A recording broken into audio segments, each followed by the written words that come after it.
Everybody, this is a calculus lesson beginning showing you some limits on algebra and some trig identities. Okay, some skills you learned from algebra. Okay, so c is just a constant in calculus, you guys, like 7 would be c, or negative 14 would be c.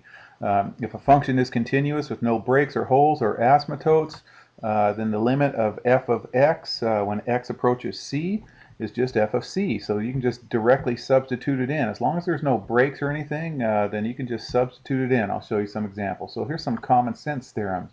The limit of any constant as x approaches any number is just that constant. For example, think of the limit of 7. Think of y equals 7. That's a horizontal line at y equals 7. Doesn't matter what x approaches, y is going to be 7 no matter what. Okay, make sense? Okay, so the limit of x as x approaches a of f of x plus g of x is just each limits added together, and that works for subtraction too, and that's pretty easy to understand. Multiplication, same thing, and works for division also.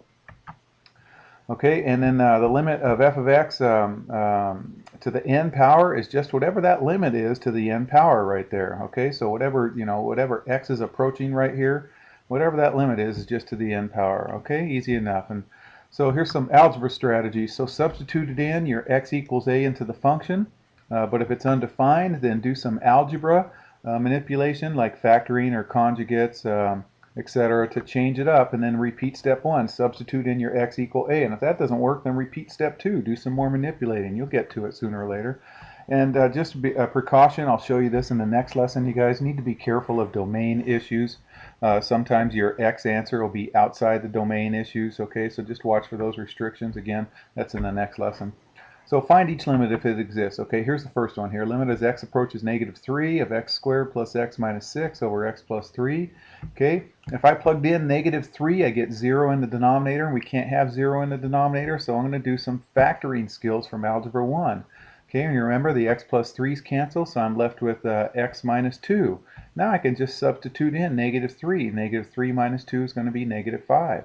Okay, now if I said graph this guy right here, if I said graph this guy, it would approach this line y equals x minus 2. Okay, so it would be a linear equation right there anyway, so the answer is negative 5. Okay, easy enough, huh? And notice there on that line right there, y equals x minus 2, there would be a hole at x equals negative 3 and negative 5, because x can't be 0 back in the beginning. It's one of our domain issues. It's a restricted value right there. Okay, this one, x cubed plus 8 over x plus 2 when x approaches negative 2. All right, that top factors, that's a sum of cubes. That's x cubed plus 2 cubed. So remember, I do same sign, opposite sign, always positive. S-O-A-P. S stands for same sign, O stands for opposite sign, AP stands for always positive. Okay, it's x plus 2. This is x squared, this is 2 squared, and this is the product of x and 2 right there. Okay, anyways, that's how I factor the sum of cubes, you guys. Same with the difference of cubes. The x plus 2's cancel. Now I don't have to worry about the domain issue. I can go ahead and substitute in x equals negative 2, and I get 12. Okay, if I said graph this, you guys, if you even plug that in a graphing calculator, it would graph this parabola right here. Okay, and it wouldn't show you this. You'd have to interpret there would be a hole at negative 2 comma 12. All right. Okay, the limit on this one. Okay, this one, there's no domain issues. I can just substitute it in, so you get 12. Okay, same with this one. There's no domain issues that I need to worry about. I can just substitute in 3. Okay, and get the answer is 2. All right, easy enough. So a lot of times you can. Okay, this one I can't substitute it in because I get 0 on the bottom, and I can't have 0 on the bottom, you guys. So think of conjugates, you guys. Here's a great trick. You see a binomial, and treat this like a binomial, this top thing up here. And the conjugate would be this same thing, except that since that has a minus, it's going to have a plus. This red guy is just 1. I'm just multiplying it by 1, so it's not changing the value. It's just going to do the conjugate rule. Remember, when I multiply conjugates, you just square them and subtract. Okay, so I'm going to square this guy, and subtract. All right, so when I square the radical, it makes the radical disappear, and 1 squared is 1. Okay, so 1 minus 1 goes away. I'm left with x over that. Now I can just plug in x equals 0. I don't have to worry about the domain issue anymore, and you're going to get 1/2. Okay? All right, so here's some trig identities, you guys. Okay, the limit as x approaches sine of t over t. If you plugged in x equals, or I'm sorry, t, if you plugged in t equals 0, sine of 0 is 0. you get 0 over 0. Well, that doesn't give me anything. 0 over 0 doesn't do anything. So if you plugged it into your graphing calculator, and darn it, I didn't do this, you guys, but if you plug it into your graphing calculator, say here's the y-axis right here, and here's the x-axis. If I remember right, it does a graph that kind of does like this.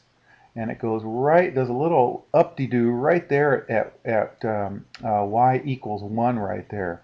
Okay, so the limit is going to be 1, and the reciprocal of 1 is 1. So if I reciprocate that, it's going to be 1 also. So this trig identity is going to pop up a lot, you guys. You'll see it in a lot of examples on this lesson right here. So if I see the limit as x approaches 0, has to approach 0 of the sine of t over t, it equals 1, or the t over the sine of t. So let's try a couple of those. Whoops. Yeah. So for example, this is theta right here. As theta approaches 0, here's 1 right here. 1 is hiding right here. Well, as long as it's approaching 0, the sine of theta over 0, this equals 1, so 7 times 1.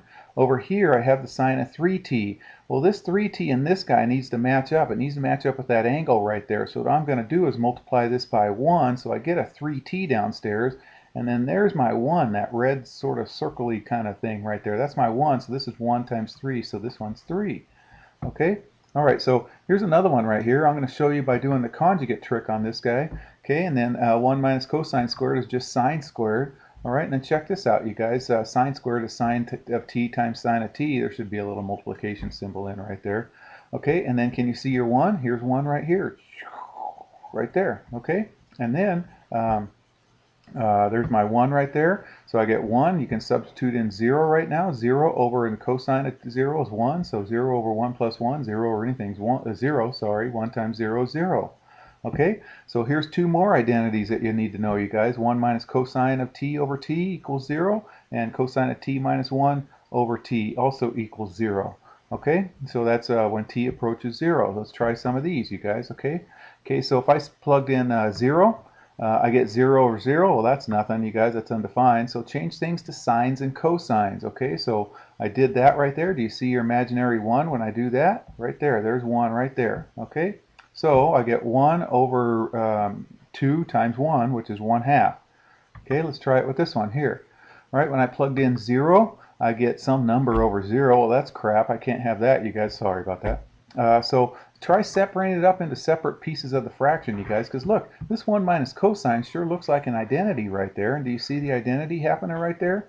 Okay, so now I can the x's cancel over here, so I get 2/3 right there. And then I have this this equals 0 right here, so I get 0 over this 3, so which is 0, so you get 2/3 on that.